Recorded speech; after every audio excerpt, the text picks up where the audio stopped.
парасаттылық деген өзінің адалдылығын және де өзінің ниетінің дұрыстығын, өйткені адамға деген жақсы көңілін көрсете білу, және де өзінен үлкенге де кішіге де ізет білдіру деп ойлаймын. Негізі балалық шағымда енді негізі басқа мамандық боламын деп ойлағам. Өйткені негізінде дәрігер мамандығын таңдаймын деп ойлағам. Бірақ кейіннен Семей қаласында арнайы оқу орнында оқып жатқан кезде қазақ күресіне келдім. Қазақ күресіне және самбо күресі, дзюдо күресімен күрестім. Содан бері еңбектеніп келіп, жаңағы жақсы жаттықтырушыларға кездестім деп айтуға болады. Бірінші алла, екінші тренерім арқасында шындығында үлкен белестерді бағындырдым. Және де ол кісілердің талмай еңбектерінің арқасында қаншама адал істер көрсеткені, қаншама ақыл айтқаны, қаншама екінші әкем болып кетті деп айтуға болады. Өйткілердің ақылы әбден құлаққа құйылып, қаншама артымыздан қарап отырып, қаншалықты жаңағыдай жаттығу жасап жатыр, соның бәріне зейін қойып қарап отырып, соның бүгінгі күнде жемісін көріп отырмын деп айтуға болады. Әділетсіздік енді кейбір кездерде болады, бірақ енді жаңағы қай облыста болсын тартып кетіп жатады, кейбір кезде енді әртүрлі жағдайлар болады, бірақ енді менде ондай көп болған жоқ. Өйткені ондай нәрсеге жол бермеуге тырысамын. Или толығымен жеңілу керек, или толығымен ұту керек те, өз еңбегімен. Жаңағы дауға салып, жаңағы күшке салып жатқан ол, мен ойлаймын, дұрыс емес. Күреске берілетін 5 минуттың ішінде сен әдіс жасап үлгеруің керек. 5 минуттың ішінде жасамағаннан кейін енді ар жағының бәрі енді әуре болып кетеді.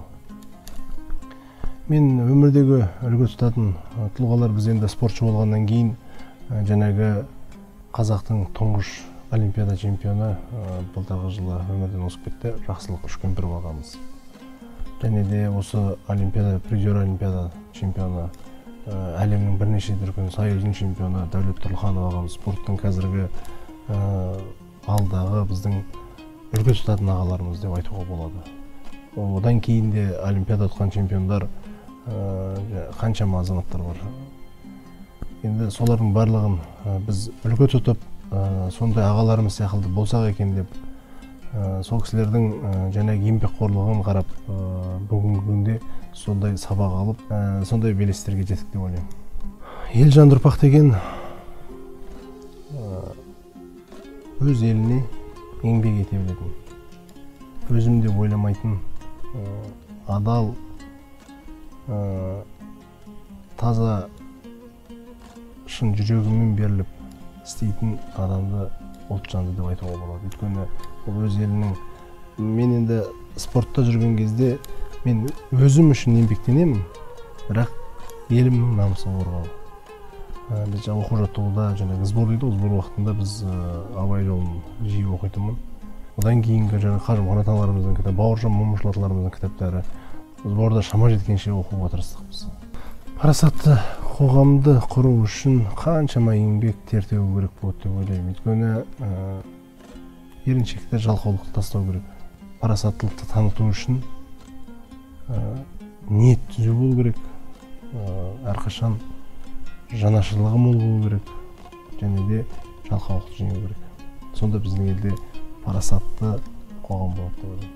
Өмірлік ұстаным, өмірге қалай келдім, солай қарапайым болып қалу. Арманым қазақ елінің тәуелсіздігі ұзағынан болуы, еліміздің болашағы жақсы болуы, бізден кейінгі бауыр қарындас тек жақсы өмір сүріп, жақсы білім алып, еліне адал қызмет етсе деген арманым.